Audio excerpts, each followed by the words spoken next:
Welcome to the Didi and Lital Show. Advice, thoughts, and stories from a married couple on cybersecurity, technology, and life in general. Now here are your hosts, Didi and Lital. Hello, everyone, and welcome to our podcast, the Didi and Lital Show, thoughts about cybersecurity. Really excited to be in our first episode. Didi, why are we here?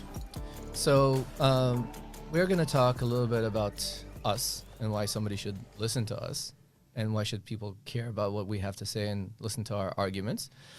But also, I'd like to cue up a little teaser of one of these topics, which is the dismal state of identity security at this point in time, because it's something near and dear to my heart. Hey, I've even started a company to deal with this problem. So it's something I feel passionate about, and I think you do too.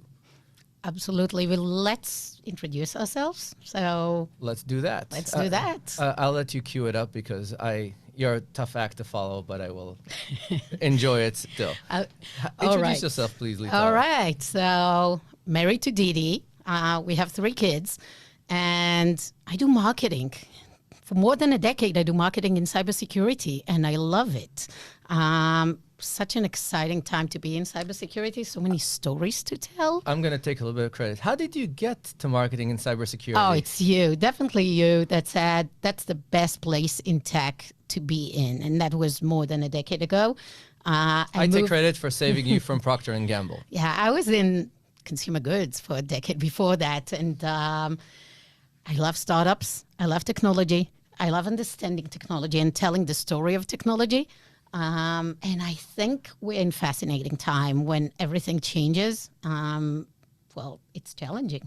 Yes. So you forgot to say 8200. Yeah. We Israelis, if you didn't figure out by the accent, I guess it's European non-distinct. People don't know. So if you were guessing, born and raised in Israel, went to Israeli IDF. And I was in the famous or infamous Unit 8200. So I've been doing cybersecurity before. It was called cybersecurity. It was called different things at the time. So yeah, probably I've over 20 years in being around doing that. I think you have even more years in this field than me. So I met in one of the last conferences, I met somebody who's leading product for a company CyberArk, a company that's close to us. And he said, I'm in this space now for 22 years. And then I realized that he and I have been working with each other now for 30 years. So I've been in and out of security now for close to 30 years. And, I think we're on video so somebody can see that I look the part. We aged well. You aged well. I aged. In my part of the world, I wanted to be a doctor. I always wanted to be a doctor until I met the patients. And when I met the patients, I said, enough is enough. I was dropped into service in the Israeli army in computers. I think I am probably the only one in tech that is not from 8200 and has never claimed to be of that. I did 2 stints in the army because clearly I don't learn from experience. So I did my first stint and went and worked for a little startup. And in 2001, the bubble burst and I re-enlisted. And in 2008, when our twins were born, I discovered that government salary doesn't pay the rent for twins. Twins are very, very, very expensive. Especially with the third one follows them. Exactly. Yeah. So I went out and joined RSA because my buddy Asaf told me I need to do that. And I listened to him, and that's how I ended up with RSA. Luckily enough, my buddy Oleg interviewed me because somebody else would have interviewed me. They would have never taken me. And spent time at RSA. Thanks to the breach, I ended up here in the U.S. It's the famous breach from the beginning of the 2010s. Yes. And I think we were very unique in our relocation because I think both our companies moved us here. Here is Boston, yes. if you wonder. We live in one of the suburbs. Yes. big Tom Brady fan, big Patriots fan, big Bruins fan. If you want to indulge me with a big conversation, either the Bill versus Tom, or you can ask the state of the Bruins. By the way, loved. You'll see the date, the Bruins kicked off their season 2 days ago. Awesome start. The check line, big fan. I love scoring rather than watching Claude Julien defense side. So I'll bring us to security. So you'll bring us back to Yeah, security. yeah, let's do it. But this is where it becomes important. I left. I did RSA for a lot of years. Moved to Cisco. Built 3 stars for Cisco. One of them is a big identity solution. If you log into Cisco Cloud Products, you log into a solution that me and the team built. And now I'm in this cool startup called Oort, named after the famous Dutch astronomer and the Oort cloud. And we thought they were going to do cloud and zero trust. And then we discovered that identity is actually more important than that, because identity is key for zero trust to be successful.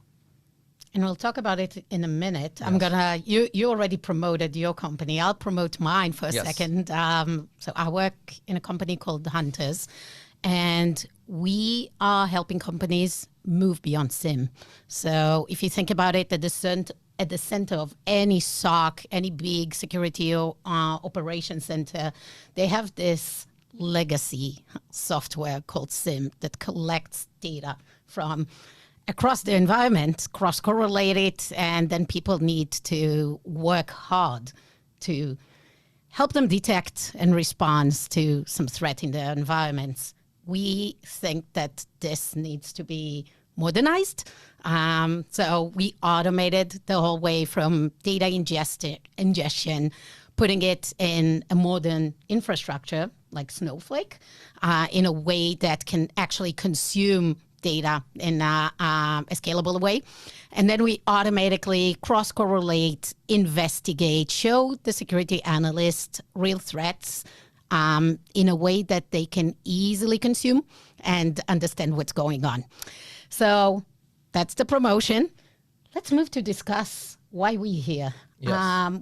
You started your career in security at RSA, working on identity. You did what is called adaptive authentication.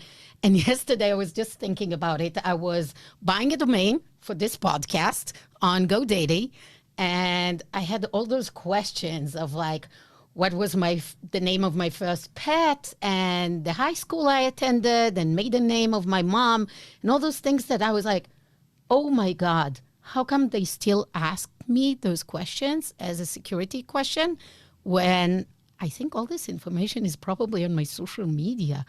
So luckily enough, I don't have social media. Right, but your data is out there as well. I want to start an anti-social network, because I would rather be left alone and not socialize. But I do agree, the data is out there. And when you were talking to me about this, when we were doing our stretching post-workout, I was thinking about this as the security in identity has not actually evolved at all. It is not. And I was thinking of my first RSA conference. I went to listen to Chris Hoff, and he was talking about the fact that for every problem, the solution is the firewall. That was 2008. And everybody said, there's new attacks. Oh, let's throw a firewall at that.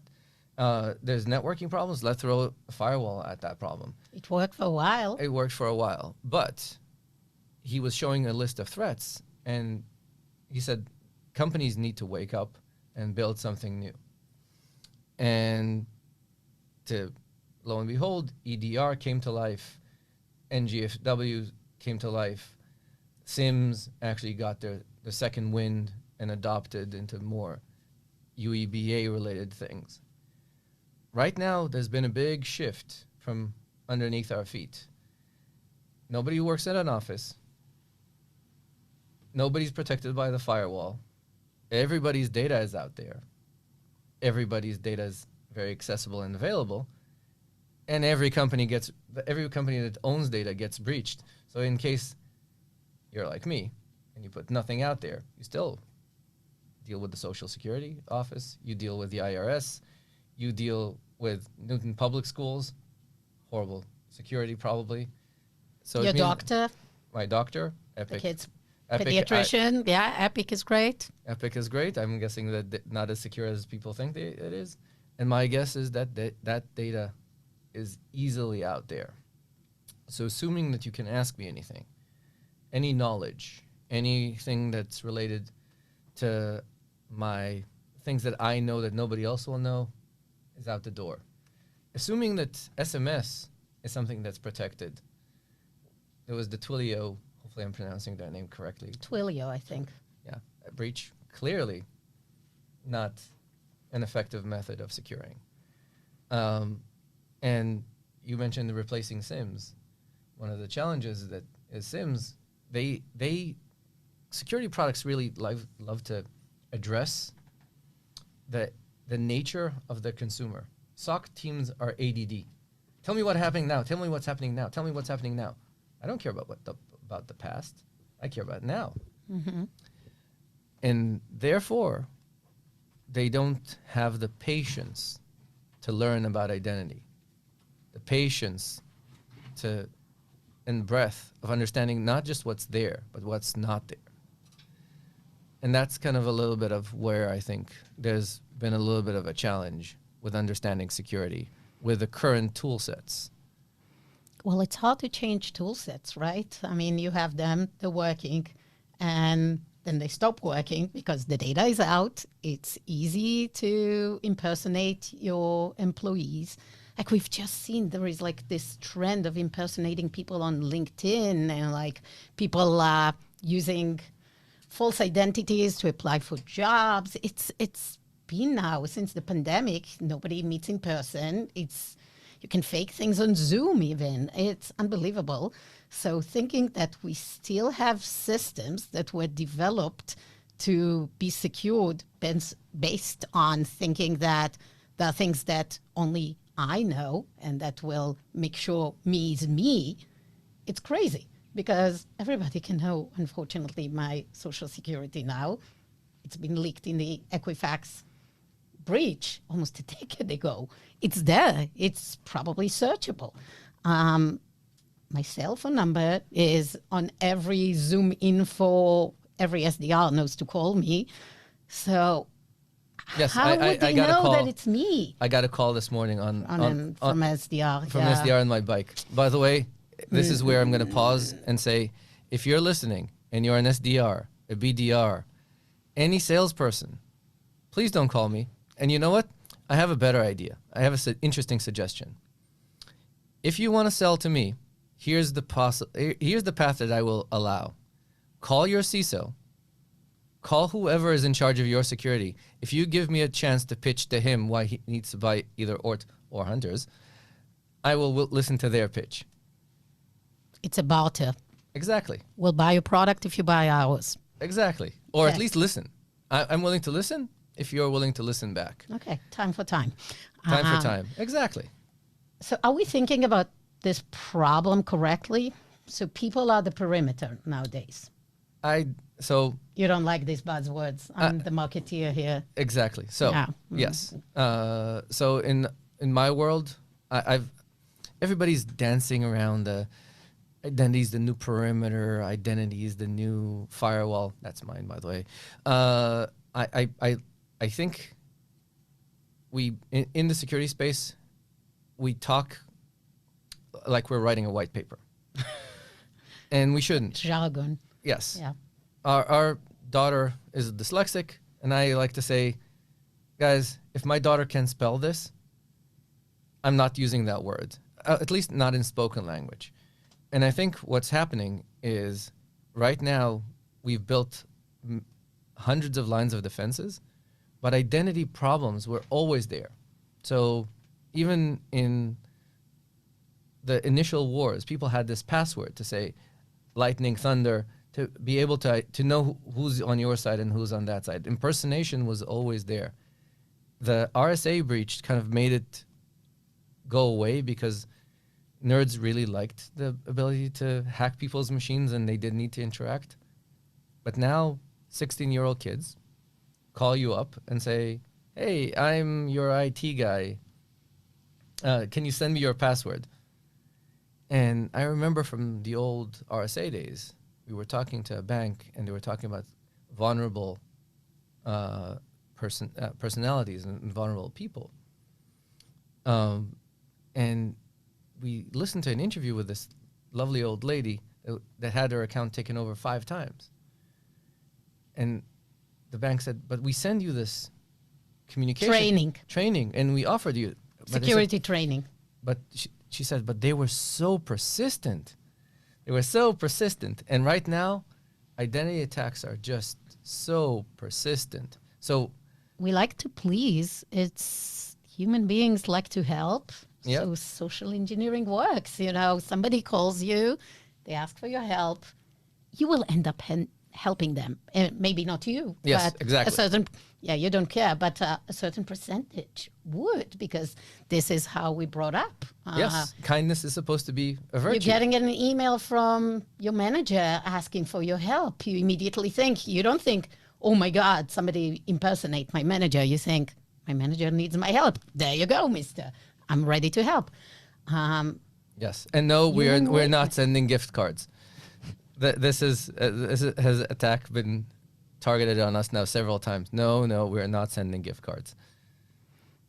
So, is there a solution? Oh, we're not gonna talk about it, and we'll leave it. No, I think it's worthwhile to first admit that there's a problem. If you want to address the solution, first admit that there's a problem, because right now when we talk to people, even not customers or prospects, we're hearing, yeah, I'm evaluating stronger MFA, yeah, I'm considering doing something, but nobody's taking the time to admit that there's a problem. I'm going to use my favorite sports metaphor. The Patriots are not willing to admit that they have a problem. They're in Zappy fever. They think that everything is awesome because they beat the Lions. No, the fact that you beat probably one of the worst teams in football does not mean that you're over Tom Brady. You need to admit that you have a problem. That's the first step to correcting a problem. Okay. So first, there's education and training to get the industry to understand that identity is a threat. You need to deal with identity vulnerabilities as much as you deal with unpatched machines. Understand that there's populations in your environment that are more likely than not be targeted. By the way, another thing about my thoughts on security. I hate it when somebody starts by saying, my product is the solution.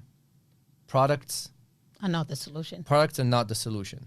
They're part of it, maybe. They're part of this. They're part of the solution. But first, we need to think of, here's how a solution should look like, and then start to understand how to solve these things.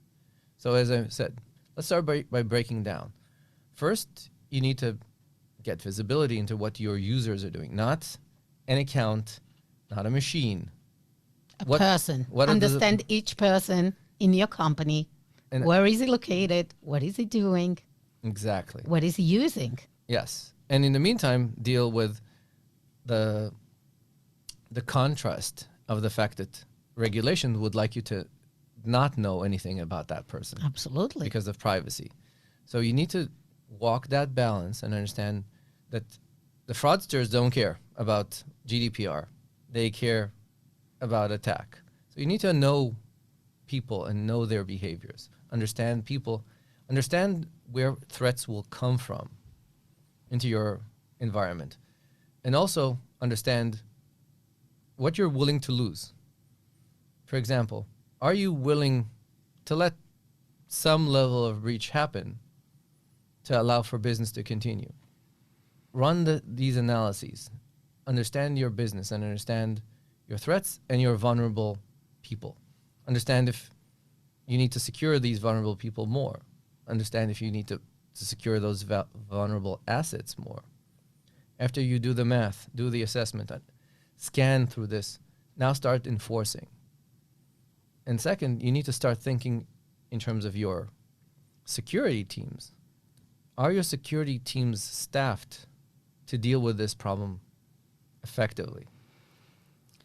I think that brings a topic that we can elaborate on in one of our future episodes, is that security in many times is not a partner to a lot of those things that are required for this visibility. Like they're not part of HR decisions of outsourcing some things, bringing in contractors, for example, in which you may not have visibility into what they're doing and how they're doing and how they're accessing. Even IT and security in many of those cases are completely disconnected, disjointed. Like the access to some systems is given by IT and not always security is part of this. So I think we can talk a lot about how organization can better do that and how security can be involved. And it's also, I guess, awareness of everyone in the business to those risks, which I'm not sure that, business unit deciding to outsource a specific task, they may see opportunities, productivity opportunities, other maybe risk to other areas, losing control of a timeline of projects, maybe IP. I don't know how much out of just the governance and compliance thing, they actually think about the security risk. And so that's interesting, right? It is, but it also isn't. So first argument, I think security needs to get out of its own way and stop being the system of no. If they want to be included, it's like our annoying cousin that wants to be included, but he's 9 years old. He's 9 years old and he doesn't realize that he can't sit at the grown-up table because he's annoying and he's 9. If security wants to be taken seriously, they need to start speaking business. They need to stop talking about technical terms. Exactly. They should not use big words like identity vulnerability or identity sprawl. You tell me identity sprawl, I look at you and say, huh? What? Please. Monosyllabic words. Monosyllabic words. Just tell me that this person may be the way for a hacker to get in and steal all my data. So how can we prevent that? Or the fact that because security was so busy locking everything down, IT created a whole bunch of additional identity sources just to move on with the business. And this is a little bit of a topic that we should discuss a little bit further, of the fact that the business and IT are guided by moving things forward, while security has been the realm of no and stopping. I think they need to, if they want to deal with the identity, with the person, they need to think like a person. And one of the things, like I tell Ron, our son, don't say no, say yes, but. Don't say no. Take a breath. Think of how yes is a possibility. Because otherwise you can't deal with people. And going back to identity is people. And people don't want to hear, this is impossible. People don't want to hear. Businesses don't want to hear that. Yeah, Exactly. For sure. I think we're running out of time. But You want to go back to ourselves a little bit? Yes, let's conclude with something about ourselves. What do you want to mention? I think we were very, very on the same page here. Which is not a typical way. Like, I'm not into sports. I was just quiet. Yes. And I am not a liberal. I do not listen to NPR, or unless I need to drive and we share a drive and I listen to the daily. And it's my And it's your podcast. podcast. Yes. Yeah. I think there's also the marketing position versus engineering position, which is a very different position. Well, I don't think we have a lot of time to discuss marketing in cybersecurity, but I think we touched a little bit about our joint dislike for big words and our preference to just say what it is, talk about the pain. I think this is what a lot of cybersecurity companies, competitors of ours, are not doing a great job of, like, real storytelling instead of like using big words. We will talk about that a little bit. We're also going to have guests in the future. If you're interested to be on our show, reach out to Didi and I. We'll have in the show notes our contact information, and you can reach out on LinkedIn.